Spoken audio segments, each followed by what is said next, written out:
बिस्मिल्लाहिर्रहमानिर्रहीम। अस्सलामुअलैकुम वरहमतुल्लाहि वबरकातुहू। नाज़रीन मोहतरम, ये वाक़या ज़माना जहालियत का है। वाक़या है कि कबीला बनु तमीम में बच्चियों को जिंदा दफन करने का ज़ालिमाना रवाज कुछ ज़्यादा था। इस कबीले के सरदार कैस बिन आसिम जब इस्लाम लाए तो उन्होंने अपनी मासूम बच्ची को अपने हाथों से दफन करने का हसरतनाक वाक़या सुनाते हुए कहा, या रसूलुल्लाह सल्लल्लाहु अलैहि वसल्लम, मैं घर से बाहर सफ़र पर गया हुआ था। मेरे बाद मेरे घर में एक बच्ची पैदा हुई। मैं घर में होता तो उसकी आवाज़ सुनते ही उसको मिट्टी में दबाकर हमेशा के लिए खामोश कर देता। माँ जैसे तैसे उसको चंद रोज़ तक पालती रही, मगर चंद दिन पालने की वजह से माँ की ममता ने कुछ ऐसा जोश मारा कि वो इस तस्वर से लरज़ उठती कि बाप आकर इस फरिश्ते को मिट्टी में ज़िंदा दबा देगा।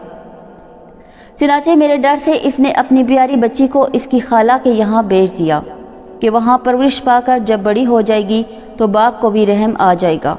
मैं जब सफ़र से वापस आया तो मालूम हुआ कि मेरे यहाँ मरा हुआ बच्चा पैदा हुआ था और बात आई गई हो गई।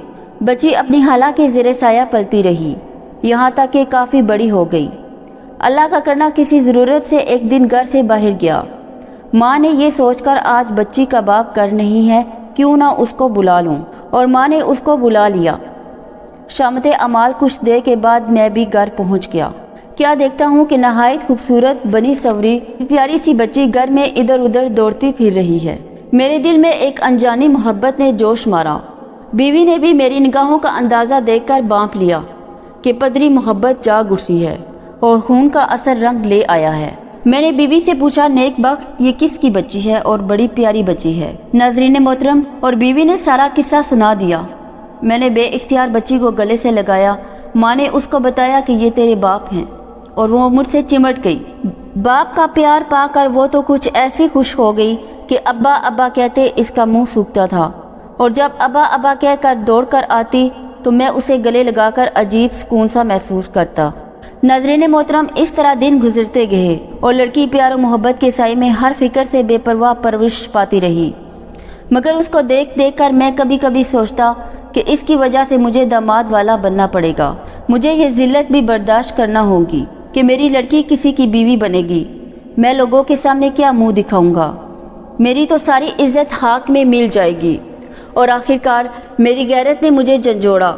मेरे सब्र का पैमाना लबरेज हो गया और मैंने तय कर लिया कि इस जिल्लत के सामान को दफन करके ही दम लूँगा।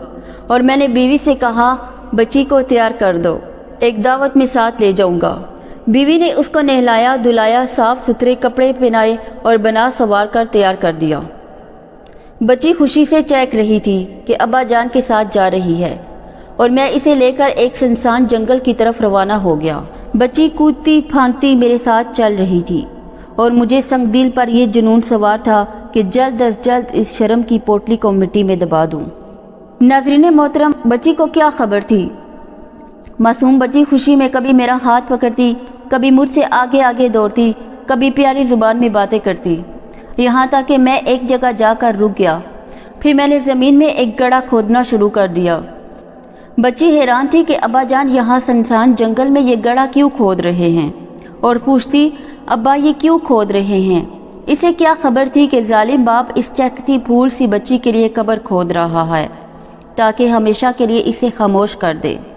गड्ढा खोदते हुए जब मेरे पैरों और कपड़ों पर मिट्टी आती तो मासूम बच्ची अपने छोटे छोटे प्यारे और नाजुक हाथों से मिट्टी झाड़ती और तोतली ज़बान में कहती, अब्बा आपके कपड़े खराब हो रहे हैं। जब मैंने गहरा गड्ढा खोद लिया तो एकदम इस बेगुनाह हंसती खेलती बच्ची को उठाकर इस गड्ढे में फेंक दिया और जल्दी जल्दी इस पर मिट्टी डालने लगा। मुझे हसरत से देखते हुए चीखती रही, अब्बा जान, मेरे अब्बा जान, ये क्या कर रहे हो? अब्बा आप क्या कर रहे हो? अब्बा मैंने कुछ भी तो नहीं किया। अब्बा आप मुझे क्यों मिट्टी में दबा रहे हैं? और मैं बहरा, अंधा और गूंगा बना अपना काम करता रहा। या रसूलुल्लाह सल्लल्लाहु अलैहि वसल्लम, मुझ संग दिल और जालिम को ज़रा भी रहम ना आया। बच्ची को मैं जिंदा दफन करके इत्मीनान की सांस लेता हुआ वापस आ गया। नाज़रीन मोहतरम, मासूम बच्ची की मजलूमियत बेबसी का ये हसरतनाक वाक़या सुनकर रहमते आलम सल्लल्लाहु अलैहि वसल्लम का दिल भर आया। आंखों से टिप टिप आंसू रवा हो गए। आप रो रहे थे और कह रहे थे, ये इंतहाई संगदिली है। جو دوسروں پر رحم نہیں کھاتا اللہ اس پر کیسے رحم کھائے گا۔ حضور نبی کریم صلی اللہ علیہ وآلہ وسلم کے سامنے ایک صاحب نے اپنے زمانے جاہلیت کی آپ بیتی سنائی اور اس کا حسرت ناک نقشہ کچھ اس طرح کھینچا کہ نبی کریم صلی اللہ علیہ وآلہ وسلم بے قرار ہو گئے۔ یا رسول اللہ صلی اللہ علیہ وآلہ وسلم، ہم لوگ ناواقف تھے، ہمیں کچھ خبر نہ تھی، پتھر کے بتوں کو پوجتے تھے اور اپنی پیاری اولاد کو خود اپنے ہی ہاتھوں موت کے گھاٹ اتار دیتے تھے۔ یا رسول اللہ، میری ایک بہت ہی پیاری بچی تھی، میں جب بھی اس کو بلاتا وہ دوڑ کر میرے پاس آ جاتی۔ ایک دن میں نے اس کو اپنے پاس بلایا، وہ خوشی خوشی دوڑتی ہوئی میرے پاس آئی، میں اس کو اپنے ساتھ لے چلا، آگے آگے میں تھا اور وہ میرے پیچھے دوڑی چلی آ رہی تھی۔ میرے گھر سے کچھ ہی فاصلے پر ایک گہرا کنواں تھا، جب میں اس کنویں کے قریب پہنچا تو رک گیا، لڑکی بھی میرے قریب آ گئی۔ پھر یا رسول اللہ صلی اللہ علیہ وآلہ وسلم، میں نے اس بچی کا ہاتھ پکڑا اور اٹھا کر اس کنویں میں ڈال دیا۔ معصوم بچی کنویں میں چیختی رہی اور بڑی درد بری آواز میں مجھے ابا ابا کہہ کر پکارتی رہی۔ یا رسول اللہ، یہی اس کی زندگی کی آخری پکار تھی۔ ناظرین محترم، اللہ کے رسول صلی اللہ علیہ وآلہ وسلم نے یہ درد بری داستان سنی تو دل بھر آیا اور بے اختیار آنکھوں سے آنسو روا ہو گئے۔ ایک صحابی نے ان کو برا بلا کہا کہ تم نے خواہ مخواہ یہ دردناک آپ بیتی سنا کر رسول اللہ صلی اللہ علیہ وآلہ وسلم کو دکھ پہنچایا۔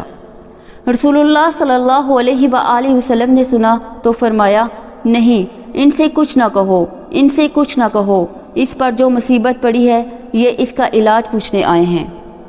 اور پھر انہی کی طرف مخاطب ہو کر فرمایا، رسول اللہ صلی اللہ علیہ وآلہ وسلم کا عجیب حال تھا، روتے روتے آپ صلی اللہ علیہ وآلہ وسلم کی داڑھی تر ہو گئی۔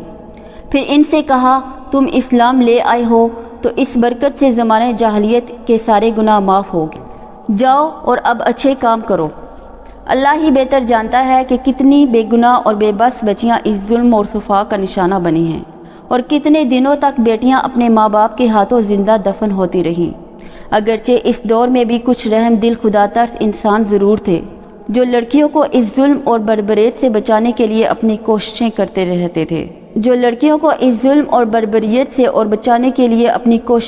رہتے تھے، لیکن یہ انفرادی کوششیں اس ہولناک رسم کو ختم نہ کر سکیں۔ ناظرین محترم، ہمیں امید ہے کہ آپ کو یہ واقعہ پسند آیا ہوگا۔ ہمارے چینل کو لائک، شیئر اور سبسکرائب ضرور کیجیے گا۔ جزاک اللہ خیر۔